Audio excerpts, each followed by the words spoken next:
नमस्कार, मैं हूं आलोक जोशी और आप देख रहे हैं किस्सा किताबों का। और किस्सा किताबों का में जैसा मैंने पिछली बार आपको बताया था, हर बार मुझे दरअसल ये एहसास होता जा रहा है कि मैं कितना कम पढ़ा लिखा हूं। और इस बार फिर एक झटका लगा है।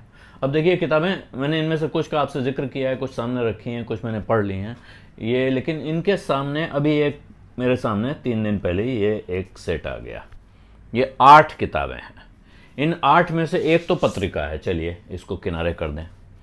ये है प्रतिमान समय समाज संस्कृति। ये centre for the study of developing societies, जिसको विकासशील समाज अध्ययन पीठ कहते हैं। इसके संपादक अभय कुमार दुबे हमारे मित्र हैं, वरिष्ठ पत्रकार हैं और CSDS में हिंदी भाषा कार्यक्रम के निदेशक हैं। तो वो ये अर्धवार्षिक पत्रिका है, यानी साल में 2 अंक इसके निकलते हैं, लेकिन खासी मोटी ताजी है। 6 महीने काफ़ी हैं, मतलब 6 महीने में पढ़ने के लिए इसमें पर्याप्त सामग्री है कि आप पूरे 6 महीने इस पर व्यस्त रह सकते हैं। तो इस पत्रिका पर तो मैं अलग से बात करूंगा, अगर होगा संभव तो दुबे जी से बात करूंगा। इसमें बहुत कुछ है, तो ये संभव नहीं है इस पर यहाँ अभी इस समय बात करना। इसके बाद इसके साथ 7 किताबें और आई हैं, और ये सब वाणी प्रकाशन से आई हैं। वाणी इसकी सह प्रकाशक है। CSDS और वाणी मिलकर ये पत्रिका को निकालते हैं, और ये वाणी प्रकाशन से ये किताबें आई हैं। इन किताबों पर एक एक करके रोशनी डालता हूँ। पहले जनक सिंह मीना की एक किताब है, सरदार पटेल व्यक्तित्व विचार एवं राष्ट्र निर्माण। तो सरदार पटेल इस वक्त फैशन में है, आपको पता है, बहुत लंबे समय के बाद। ऐसा नहीं है कि बीच में सरदार पटेल के बारे में कोई जानता नहीं था, हम नहीं जानते थे, हमने भी पढ़ा है उनके बारे में, हमने उन पर फिल्में भी देखी हैं। लेकिन इस वक्त सरदार वल्लभ भाई पटेल ज़रा ज़्यादा चर्चा में है, तो इसलिए इस किस्से की में आपकी दिलचस्पी है, और जिनकी दिलचस्पी है और जिनकी नहीं है उनको भी मेरा ख्याल है आप ये किताब पढ़ना चाहें, कोई दूसरी किताब पढ़ना चाहें सरदार पटेल पर, आपको इन्हें पढ़ना ज़रूर चाहिए। सरदार पटेल की ज़िंदगी जैसी प्रचारित की जाती है, जैसी दिखती है, दरअसल वैसी ही नहीं है। सरदार पटेल की ज़िंदगी में भी कई रंग हैं जो आपको देखने चाहिए। तो इस किताब पे बाद में अगर संभव हुआ किसी वक्त विस्तार से चर्चा करेंगे। और अब जो किताबें सामने बची हैं उनमें से एक है संजय कुमार की किताब। ये है कटिहार से कैनेडी, राह जिसके मुसाफिर कम हों। ये अंग्रेजी में इनकी किताब है, बेस्टसेलर है इंग्लिश में, Katihar to Kennedy the road less travelled. उसका प्रभात मिलिंद ने हिंदी में अनुवाद किया है। और ये कटिहार बिहार का एक ज़िला है, काफ़ी पिछड़ा इलाका माना जाता है। वहाँ से ये हार्वर्ड यूनिवर्सिटी के कैनेडी स्कूल तक पहुँचे हैं। ये इन्होंने हार्वर्ड कैनेडी स्कूल में पहुँचे। ये अपनी कहानी है संजय कुमार की, लेकिन सिर्फ इतनी सी बात नहीं है कि उनकी अपनी कहानी है। संजय कुमार वहाँ इस वक्त हार्वर्ड यूनिवर्सिटी के the Lakshmi Mittal and family south Asia institute में कंट्री डायरेक्टर हैं, इंडिया कंट्री डायरेक्टर। तो इसके पहले ये सेवा में काम कर चुके हैं। सेवा में इन्होंने काफ़ी समय तक काम किया है। सेवा आप जानते हैं, इलाबेन का जो NGO है, सेल्फ एम्प्लॉयड वीमेंस एसोसिएशन, जो अहमदाबाद से शुरू हुआ लेकिन लखनऊ में भी काफ़ी काम करता है और देश के दूसरे हिस्सों में काम करता है। यहाँ से कैसे आखिर ये कटिहार से कैसे चले, वहाँ से पहले दिल्ली पहुँचे, फिर दिल्ली से ये विदेशी यूनिवर्सिटीज़ में जाके इन्होंने पढ़ाई की। ये किताब आपको मदद करती है एक तरह से, न सिर्फ संजय कुमार की कहानी पढ़ने में, बल्कि संजय कुमार जिस समाज से आते हैं, यानी कटिहार से, बिहार के उस पिछड़े इलाके से, और जहाँ तक पहुँचते हैं, जिस यूनिवर्सिटी में अंत में वो पहुँच के जुड़े हुए हैं, अब इस पूरे इलाके, पूरी यात्रा के साथ जिन जिन पड़ावों से गुजरते हैं, उनको उनकी नज़र से थोड़ा थोड़ा पढ़ने समझने की आपको सुविधा मिलती है, उसमें आपको मदद मिलती है। इसके बाद इसी सिलसिले में अब किताबें देखिए कम होती जा रही हैं, एक एक करके मैं बताता जा रहा हूँ। और क्यों किताबें इस तरतीब में बता रहा हूँ, इस पर भी अंत में आऊँगा तब आप समझेंगे। इसके बाद एक किताब है अंकिता जैन की। ये किताब का नाम है ओहरे किसान। ओहरे किसान नाम से साफ दिखता है आपको कि ये किसानों पर लिखी गई किताब है। पहले मैंने जब इसे उठाया, मतलब पहले नाम देख के ही मुझे लगा कि ये वाणी से आ गई है, लेकिन अब ये कुछ सरकारी टाइप की जो खेती का प्रचार करने वाली किताब होती हैं, जैसे कृषि दर्शन कार्यक्रम होता था दूरदर्शन पे, उस तरह की कोई किताब होगी। लेकिन इसको पढ़ने में जब मैंने शुरू किया तो मुझे मज़ा आने लगा, और ये थोड़ी दिलचस्प तरह से लिखी गई किताब है। और इसकी भूमिका लिखी है जाने माने अभिनेता आशुतोष राणा ने। आशुतोष राणा अपने आप में एक दिलचस्प किरदार हैं, लेकिन वो जो लिख रहे हैं, बैक कवर पे उनका लिखा हुआ एक पैराग्राफ है, उसको आप सुन लें तो आप समझें। सृष्टि के सारे ग्रह पुल्लिंग हैं, किंतु एकमात्र पृथ्वी ही है जिसे स्त्रीलिंग कहा गया है। क्यों? क्योंकि पृथ्वी पर जीवन है, अर्थात वो स्त्री ही होती है जो हमारे जन्म जीवन का कारण होती है। सुश्री अंकिता जैन के द्वारा कृषि और कृषक पर लिखना मुझे आनंद और आशा से भरता है। अंकिता की दृष्टि व्यापक ही नहीं, गहरी भी है।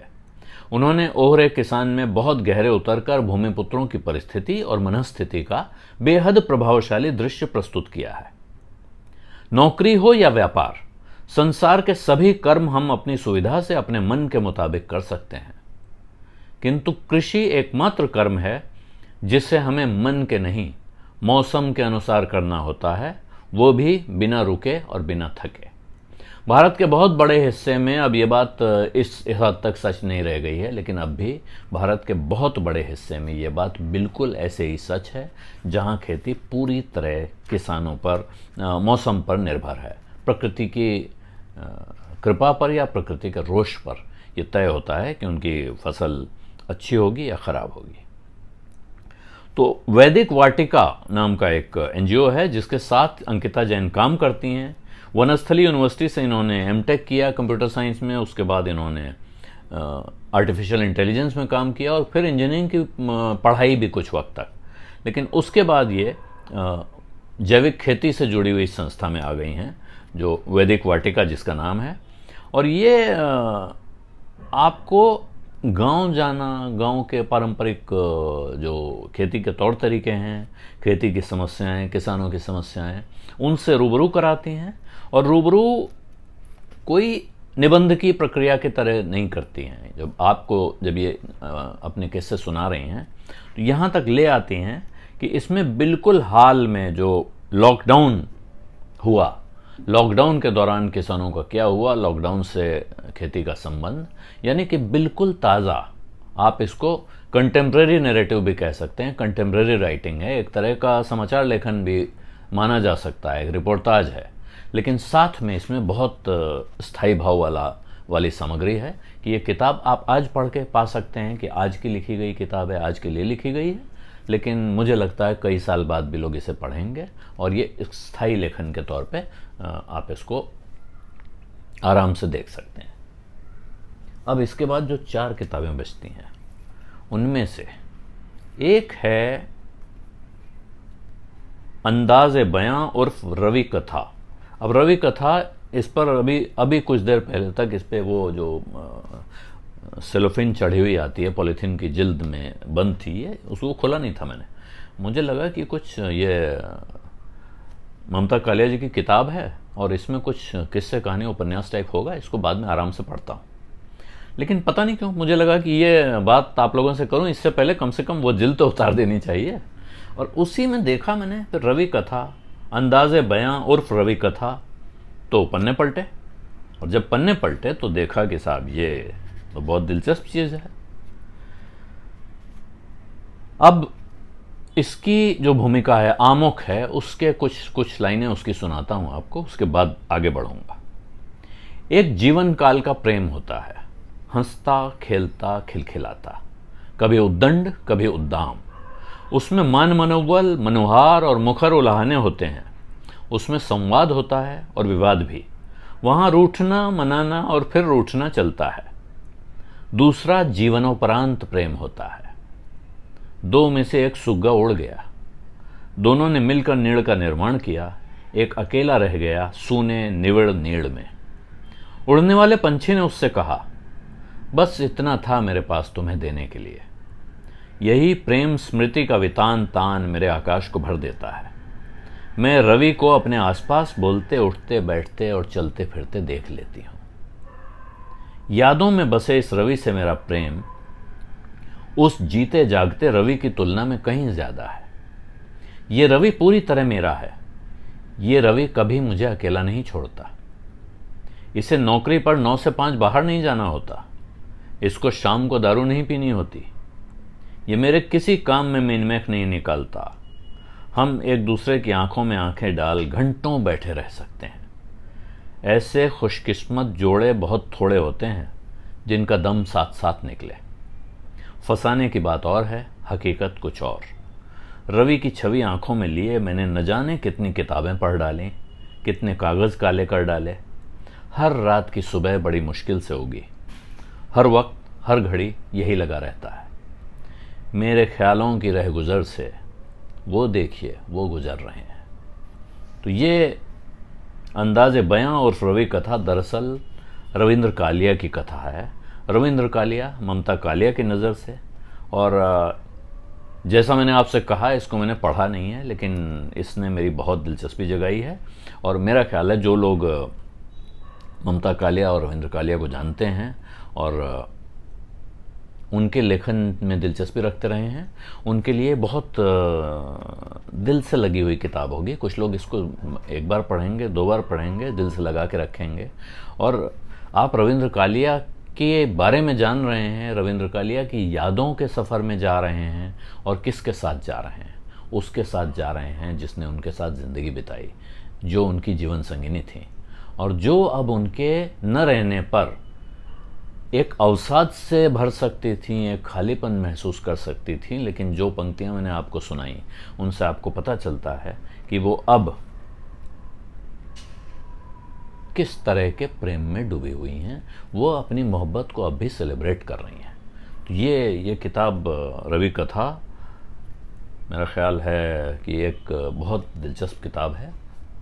अभी हालांकि मैंने पूरी पढ़ी नहीं है, इसलिए मैं इसकी गहराई में जाऊंगा नहीं। वैसे भी ये किताब आप खुद पढ़ेंगे तभी आनंद लेंगे। मैं इसकी गहराई में इससे ज़्यादा चला जाऊंगा तो फिर पढ़ने वाले क्या पढ़ेंगे। अब 3 किताबें मेरे हाथ में और हैं, लेकिन उसमें अब मैं रविंद्र कालिया जी का जिक्र हो गया, इसलिए पहले उठाऊंगा किताब। इसका नाम है चीता। अब चीता भी, जैसे मैंने अभी किसान की किताब के बारे में कहा, उस तरह चीता भारतीय जंगलों का गुम शहजादा। आपको शायद पता होगा कि चीता अब भारत में नहीं होता है। चीता भारत में पाया जाता था लेकिन अब नहीं होता है। और ये जो कबीर संजय हैं जिन्होंने किताब लिखी है, ये इलाहाबाद में जन्मे थे, लेकिन उसके बाद इन्होंने देहरादून में पत्रकारिता की है। और जब ये देहरादून में पत्रकारिता कर रहे थे तभी इनको पहली बार पता चला कि चीता अब भारत से कई साल पहले विलुप्त हो चुका है। और उससे पहले चीता कैसे इंसानों के एक साथी की भूमिका निभाता रहा, ये इसमें इनकी दिलचस्पी जगी। और उसके बाद इन्होंने इसको पढ़ना लिखना शुरू किया। और इसके बारे में मुझे लगा साहब वो बच्चों के लिए किताबें लिखी जाती हैं ना, चीता ऐसा जानवर होता है, शेर बाघ चीता ऐसे कैटेगराइजेशन होगा। नहीं, ये बहुत ही ज़बरदस्त और दिलचस्प अंदाज में लिखी गई है। और कबीर संजय की एक और ख़ास बात, क्योंकि अभी मैंने रवि कथा का जिक्र किया तो इसके आगे जोड़ता हूँ। इनका जो पहला कहानी संग्रह है, इनका एक कहानी संग्रह सुरखाब के पंख, और उस पर इन्हें पहला रविंद्र कालिया स्मृति सम्मान भी मिला है। तो ये वहाँ से यहाँ भी जोड़ रहे हैं। और इसके बाद जो इनकी किताब शुरू होती है कि ये शेर और चीते की कहानी है। दरअसल चीता, शेर, बाघ, गुलदार, ये तमाम जो पूरा बिल्ली परिवार है, जैसे कैट फैमिली कहते हैं अंग्रेजी में। इस किताब से ही मुझे पता चला कि विडाल परिवार कहलाता है ये। तो ये विडाल परिवार के तमाम जंतुओं पर इन्होंने लिखा। और बहुत छोटी सी किताब है लेकिन बहुत इसमें गागर में सागर है पूरा। और सबसे दिलचस्प बात, ये शुरू कैसे होती है। ये किसी जंगल से शुरू नहीं होती है, ये किसी शिकार कथा से शुरू नहीं होती है। जबकि जब मैंने देहरादून की बात आपको बताई तो मुझे ऐसा लगता है कि इन्होंने वहाँ जिम कॉर्बेट को ज़रूर पढ़ा होगा। जिम कॉर्बेट के बारे में पढ़े बिना वहाँ गुजारा होता नहीं है। और वहाँ से शायद ये प्रेरणा पा रहे हों। लेकिन ये शुरू करते हैं हंगरी के कहानीकार हैं लायोस जिलाही, उनकी कहानी से। तो कह रहे हैं उनकी कहानी यान कोवाच का अंत मेरे ख्यालों को बार बार तंग करती है। अब वो यान कोवाच का अंत जो कहानी है, वो पूरी कहानी यहाँ है, काफ़ी लंबी इसमें है, लेकिन मैं उस पर जाना नहीं चाहता हूँ। ये कहाँ पे आके ख़त्म होती है? वो ये ख़त्म यूँ होती है कि एक फर्नीचर बनाने वाला है, उसकी कहानी है। तो अंत में आता है कि हालांकि ये सोचा जा सकता है कि इसके कई और सालों बाद तक अपने बनाए हुए फर्नीचरों में बस ज़रूर जीता रहा होगा। हाँ, ये ज़रूर है कि उसके इन फर्नीचरों पर उसका नाम नहीं लिखा होगा। यानी एक इंसान अपने मरने के कितने साल बाद तक जिंदा रहता है, एक सामान्य आम इंसान, वो राजा महाराजा नहीं जिनकी मूर्तियां लगी होती हैं, जिनके शिलालेख होते हैं, या जो बड़े बड़े नेता हैं जिनकी मूर्तियां होती हैं, या जिनकी किताबें चल रही हैं लोगों की। ये आम इंसान की बात हो रही है। उसके बाद वो आते हैं कि अक्सर ही भारत के जंगलों से पूरी तरह विलुप्त हो चुके चीते के बारे में भी मैं ऐसे ही सोचने लगता हूँ। क्या उनका अस्तित्व पूरी तरह मिट चुका है, या फिर अभी भी वे जीवन के संकेतों में बचे हुए हैं? अभी भी वे अपने उन निशानों में से अपने होने का झंडा बुलंद कर रहे हैं जो उन्होंने अपने जीवित रहते हुए इस धरती पर छोड़े थे। कभी भारत का एक बड़ा भूभाग उनकी तेज रफ्तार दौड़ और फुर्तीली छलांगों का साक्षी हुआ करता था, लेकिन आज़ादी के साथ ही भारत के जंगलों का यह शहजादा पूरी तरह विलुप्त हो गया। अब इस बात को 70 साल से ज़्यादा हो चुके हैं, यहाँ तक कि उसके कदमों के निशान भी मिटने लगे हैं। लेकिन प्रकृति में सब कुछ इतनी आसानी से ख़त्म नहीं हो जाता। अब ये पूरी किताब तो पढ़ के सुना नहीं सकता हूँ, लेकिन ये किताब पूरी इसी अंदाज में है और बेहद दिलचस्प किताब है। और मेरे लिए मतलब ये लगभग एक तरह से इस किताब ने मुझे पकड़ लिया, चिपक गया, और मैंने इसको करीब करीब पूरा पढ़ लिया है और मुझे बहुत मज़ा आया। और मेरा ख्याल है अपने लिए, आपके पढ़ने के लिए, और अगर आप अपने बच्चों को पढ़ाना चाहते हैं उनके लिए भी। ये नहीं है कि ये बच्चों की किताब है, लेकिन ये बच्चों के लिए भी पढ़ने की किताब है। आपके छोटे बच्चे हों या आपके बड़े बच्चे हों, उनको आपके खुद के पढ़ने के लिए बहुत दिलचस्प किताब है। और साथ में इसमें लिखा हुआ है जंगल कथा भाग 1। ये वाणी पृथ्वी सीरीज़ है जिस पर ये आई है, और जंगल कथा भाग 1 का अर्थ है मैं उम्मीद कर रहा हूँ कि जंगल कथा के और भाग आएंगे और मुझे उनका बेसब्री से इंतज़ार है। और अब बचती हैं 2 किताबें। ये 2 किताबें वो हैं जिन्होंने बिल्कुल दिल थाम के बैठे वाला अंदाज हो गया है इसमें। एक तो मैंने पढ़ डाली पूरी, बिल्कुल कोई सोच विचार की बात नहीं है। और वो क्या है, अभी हमने जब जिक्र किया अरविंद कालिया जी का, उसके बाद यहाँ आ रहा है। ये किताब है मशहूर साहित्यकार और पत्रकार और कवि धर्मवीर भारती की लिखी हुई। हालांकि ये अभी प्रकाशित हो रही है, लेकिन ये 1971 की लड़ाई में, इसका ये पेपरबैक में पहला संस्करण है 2020 में, लेकिन ये 1971 की लड़ाई की वॉर रिपोर्टिंग है। और मैं एक बात कह सकता हूँ इसे पढ़कर कि जो आज की तारीख में तमाम लोग करगिल के, अफ़गानिस्तान के की लड़ाइयों में जाने के और अपनी गौरव गाथा बताते रहते हैं, ये उनको आईना दिखाने के लिए पर्याप्त है किताब। और ख़ास तौर पे इस वक्त जो अभी हाल में हम लोगों ने देखा कि सीमा पर गए और वहाँ कैमरा लेके उसके सामने माइक लेके खड़े हो गए और ईरान की तुरंत के हाँक रहे हैं, उन लोगों को ज़रूर पढ़नी चाहिए। कितने ज़बरदस्त तरीके से, और उस वक्त ये भारती जी के लिए बहुत आसान काम नहीं था। बहुत ख़तरनाक माहौल में वो गए थे, किस रास्ते से गए हैं, कैसे गए हैं। यानी मुक्ति वाहिनी जिस वक्त बांग्लादेश पर कब्ज़े की लड़ाई लड़ रही थी, उस बीच में भारत के एक अखबार, एक पत्रिका का, धर्मयुग भारत की बहुत प्रतिष्ठित पत्रिका थी, और भारती जी की उम्र भी कोई कम नहीं रही होगी उस वक्त, मैं समझता हूँ। कोई ऐसा नहीं कि वो बहुत जवान आदमी थे और यंग रिपोर्टर थे, दौड़ते हुए चले गए। भारत के जमे जमाए स्थापित साहित्यकार थे, पत्रकार थे, लेकिन इसके बावजूद वो यहाँ से चल पड़े मुंबई से, और दौड़ के वो अपना बांग्लादेश, उन्होंने तब पूर्वी पाकिस्तान था, पूर्वी पाकिस्तान में घुसे और वहाँ जाकर उन्होंने इसकी रिपोर्टिंग की। उस लड़ाई के साथ साथ रहे, जान जाते जाते बची। ऐसा भी हुआ कि वो एक रिकॉइललेस गन से उन पर हमला हुआ। उसका एक इसमें प्रसंग है, बहुत दिलचस्प है, कि अगले दिन उनको वो दिखाती है फौज लाके कि भाई ये वो तोप है जिससे आप पर हमला हुआ था कल, और उस तोप के साथ उन्होंने उसको, देखिए, हाँ,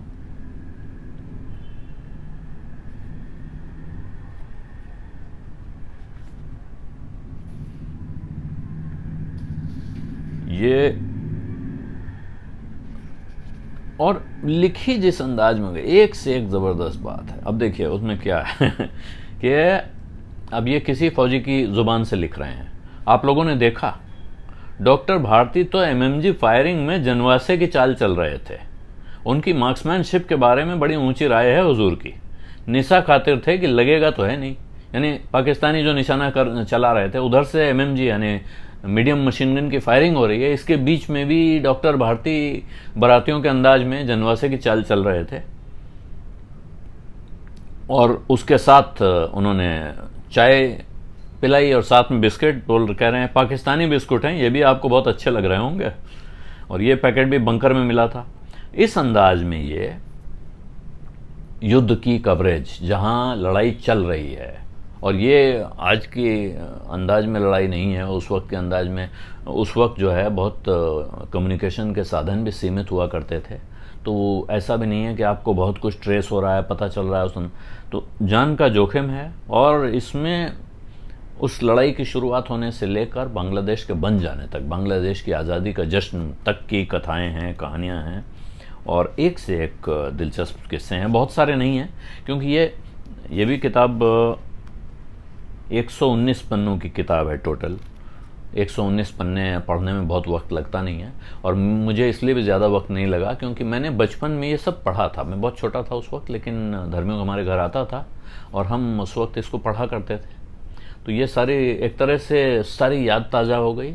और इसको पढ़ के फिर मुझे एक बार ये लगा कि डॉक्टर भारती के बारे में तब उस वक्त नहीं एहसास होता था, अब एहसास हो रहा है कि आप उनकी निकाली हुई पत्रिका, उनके लिखे हुए गद्य, उनकी लिखी हुई कविताएं और उनका हौसला, जो इंसान इमरजेंसी के बीच में इंदिरा गांधी के खिलाफ लिख सकता है। उन्होंने जयप्रकाश नारायण के आंदोलन को लेकर जो मुनादी नाम की कविता लिखी, वो बहुत मशहूर कविता है, बीच में एक दिन मैंने सुनाई थी, अगर आप लोग मेरे वीडियो ढूंढेंगे तो उसमें आपको मिल जाएगी।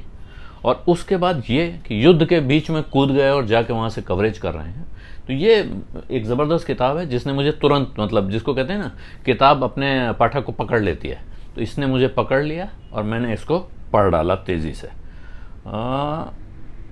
एक समस्या हो रही है, हाँ, ये दाम इसका 199 रुपये लिखा हुआ है पेपर बैग पर, लेकिन मुझे लगता है आप अगर ऑनलाइन ट्राई करेंगे तो ऑनलाइन इससे सस्ते में भी पकड़ में आ सकती है, क्योंकि कोई ना कोई ऑफ़र चलते रहते हैं।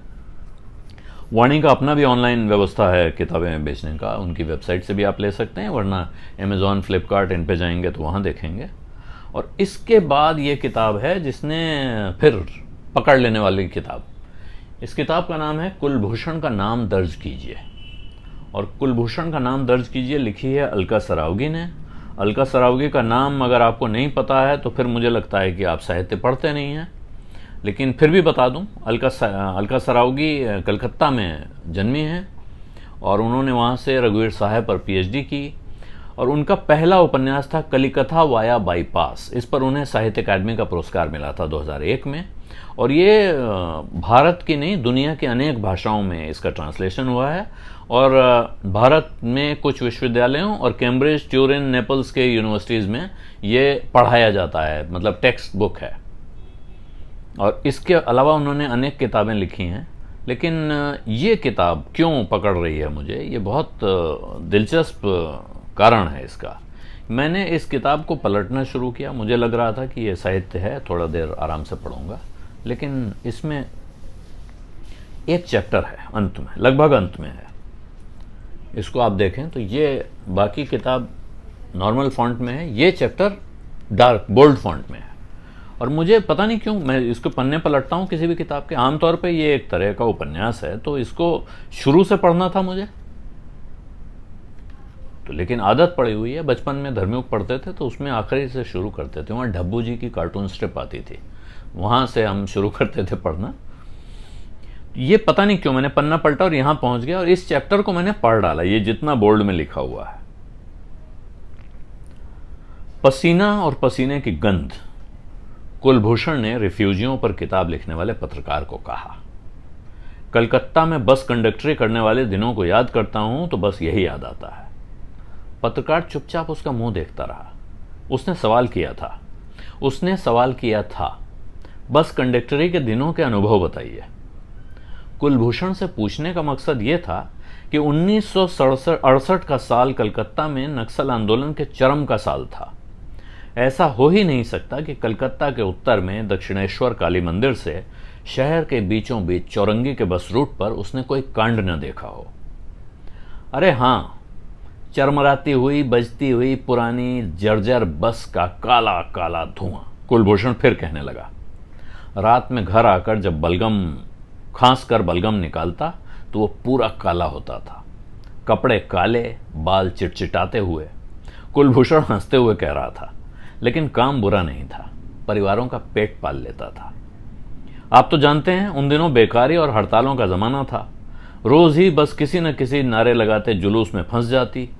गली गली में शोर है, जीएम शाह चोर है। देखिए ये नारा भी याद आ गया। तो आप भी बेकारी से बचने के लिए कंडक्टर बने? पत्रकार ने हंसकर अपनी दाढ़ी पर हाथ फेरते पूछा। कुलभूषण ने कहा, वैसे तो रिफ्यूजियों के लिए नौकरियां थीं, पढ़े लिखों के लिए भी और मुझ जैसे अधपढ़े आदमियों के लिए भी। अगर आप उन दिनों के अखबार उठाकर पढ़ें तो देखेंगे कि कलकत्ता में लोग खासकर रिफ्यूजियों को नौकरी पर रखने के लिए इश्तिहार देते थे। अब मैं फिर इस किताब के इतने हिस्से आपको नहीं पढ़ाऊंगा कि आपका मज़ा ख़राब हो जाए, और वो भी अंत का चैप्टर है, इसलिए और बिगड़ सकता है। लेकिन ख़ास बात क्या है कि ये किताब भी आपको पकड़ रही है, और वो इसलिए पकड़ रही है, ये एक विस्थापन पर बेस्ड किताब है। जो पूर्वी बंगाल का जब विभाजन हुआ, बंगाल का विभाजन हुआ है, और उसके बाद ये 1968 का अर्थ है कि बांग्लादेश में, यानी उस वक्त के पूर्वी बंगाल में भारी लड़ाई झगड़ा चल रहा था और वहाँ से तमाम लोग भागकर आते थे। तो ये पुराना पार्टीशन, उसके बाद का वो लड़ाई झगड़ा, उसके बाद बांग्लादेश का बन जाना, और उसके बाद आज तक आप जानते हैं कि अभी भी पूरे भारत में बांग्लादेशियों का आना जाना कितना बड़ा विवाद का विषय बना हुआ है। ये किताब आपको उसकी एक तरह से पृष्ठभूमि देती है। आप पढ़ें और उस समाज को समझें और कौन लोग हैं उसमें। कुलभूषण जो है, जिसके नाम पर ये किताब है, वो अपने नाम पर अड़ा हुआ है कि मेरा नाम लिखिए, कुलभूषण का नाम दर्ज कीजिए। वो रिकॉर्ड्स पर अपना नाम कुलभूषण लिखवाना चाहता है। क्यों? क्योंकि रिकॉर्ड्स पर उसका नाम कहीं है नहीं। और ये पूरी किताब ख़त्म होने के बाद आपके सामने आता है कि वो क्यों, कहाँ से आ रहा है, कैसे आ रहा है। लेकिन ये पूरी कहानी जब आप पढ़ेंगे तो आदमी जब विस्थापित होकर आता है नई जगह जमने के लिए, क्या कई बार उसको अपनी पूरी पहचान गायब करनी पड़ती है, खो देनी पड़ती है। ये जगह छोड़ देना, पहचान छोड़ देना, अपने आसपास का सब कुछ कट जाता है। आप जब घर बदलते हैं तो आपको कैसा लगता है, वो एहसास सोचिए। और ये पूरी दुनिया बदल गई, उसके हिसाब से जब सोचते हैं और उसको पढ़ेंगे तो मेरा ख्याल है ये किताब भी आप पढ़ेंगे तो। और किताब का दाम इसका भी 199 रुपये है प्रिंटेड प्राइस। हालांकि इसमें पन्ने ज़्यादा हैं, थोड़े 212 पेजेस हैं और थोड़ा प्रिंट भी बारीक है। इसका मतलब इसमें पढ़ने का माल थोड़ा ज़्यादा है, सामग्री ज़्यादा है। लेकिन ये वो किताब है जिसने फिर मुझे, जैसे चीते ने, धर्मवीर भारती जी के युद्ध यात्रा ने, और उसके बाद ये तीसरी किताब कुलभूषण का नाम दर्ज कीजिए, इसने मुझे तुरंत, जिसे कहते हैं, ग्रिप कर लिया है। ये अभी पूरी नहीं पढ़ पाया हूँ, लेकिन जितना पढ़ा है उसमें बहुत आनंद आया है। और मुझे नहीं लगता है कि अब आगे जाकर उस आनंद का, क्योंकि आखिरी चैप्टर मैंने पढ़ लिया है, इसलिए मुझे इस बात का अंदाज़ा है कि इस किताब से क्या मिलने वाला है। और मेरा ख्याल है कि इस वक्त आपको ताज़ा गद्य पढ़ना है और अच्छा साहित्य पढ़ना है, समाज के साथ जुड़ा हुआ साहित्य पढ़ना है, तो ये कुलभूषण का नाम दर्ज कीजिए, अपनी लिस्ट में दर्ज कीजिए। इसी के साथ इजाज़त चाहता हूँ। आपसे एक आग्रह करूँगा, आपको ये बात कैसी लगी अगर आप कमेंट्स में लिख देंगे तो अच्छा रहेगा। अगर अभी तक आपने मेरा YouTube चैनल वन आलोक जोशी सब्सक्राइब नहीं किया है और बात पसंद आ रही है तो उसको सब्सक्राइब करना, साथ में घंटी बजाना मत भूलें। और इस वीडियो को लाइक भी करें, अपने मित्रों परिचितों के साथ शेयर भी करें। आप क्या पढ़ रहे हैं, आप क्या पढ़ते हैं, आपको क्या पसंद आ रहा है, ये भी अगर आप कमेंट्स में बताएंगे तो कोशिश करूँगा कि मैं भी उसे पढूं। और कोशिश ये भी करता रहता हूँ कि लेखकों को ढूंढूं और उनसे भी बात करूं। तो काफ़ी दिनों से ये हुआ नहीं था सिलसिला, इसलिए आज मैंने सोचा जो किताबें आई हैं इनके बहाने इनकी चर्चा कर लूं। कुछ किताबें और सामने हैं जिन पर पिछली बार भी मैंने आपको बताया था, और ये जो टॉप प्रायोरिटी लिस्ट पर सामने रखी हुई हैं 3 किताबें। एक अशोक कुमार पांडे की उसने गांधी को क्यों मारा, दूसरी है पीटर रोनाल्ड डिसूजा, हिलाल अहमद और मोहम्मद संजीर आलम की डेमोक्रेटिक अकोमोडेशंस, माइनॉरिटीज इन कंटेम्प्रेरी इंडिया। और इसके साथ ही बिल्कुल जुड़ी हुई, इससे पहले से मैं उसको पढ़ रहा हूँ, वो है अभय कुमार दुबे की किताब हिंदू एकता बनाम ज्ञान की राजनीति। सामयिक विमर्श है ये, और एक तरह का विमर्श लेखन, वो कह रहे हैं विमर्श नवीसी, डिस्कोर्स मैपिंग की शैली में लिखी गई किताब है, लंबा निबंध है। इसको पढ़कर और इसके साथ मुझे इस पर अभय कुमार दुबे से और डेमोक्रेटिक अकोमोडेशंस पर हिलाल अहमद से, और अशोक कुमार पांडे की किताब उसने गांधी को क्यों मारा पर ही नहीं, अभी तक हमने कश्मीरनामा पर भी अशोक जी से बात नहीं की है, जो उनका सबसे महत्वपूर्ण काम है। हालांकि ये उसने गांधी को क्यों मारा उससे कम वजनदार काम हो ये नहीं कह रहा हूँ मैं, लेकिन कश्मीरनामा उनका सिग्नेचर वर्क है, और उसके बाद वो तेज़ी से लिख रहे हैं। इससे पहले कि वो नई किताब लिख डालें, मैं चाहता हूं कि उनसे इन किताबों पे बात कर लूं। तो ये 3 वो प्रायोरिटी लिस्ट के आइटम हैं जिनको पढ़कर इनके लेखकों से चर्चा करनी है, आपके सामने लाना है उन लेखकों को। और इसके साथ अब मैं पक्के तौर पर इजाज़त चाहता हूं, आपसे आग्रह फिर वही कि आपको कुछ पसंद आ रहा है तो वो लिखें, आपको कुछ नहीं पसंद आ रहा है तो वो भी कमेंट्स में लिखें। आपको मेरी बातचीत कैसी लग रही है ये लिखना बहुत ज़रूरी है। अगर आप इस वीडियो को लाइक करते हैं तो बहुत अच्छा है, लेकिन अगर आप इसको डिसलाइक करते हैं तो एक लाइन में ज़रूर बता दें कि भाई क्या पसंद नहीं आया, क्यों डिसलाइक कर रहे हैं। अब इजाज़त दीजिए, धन्यवाद, नमस्कार।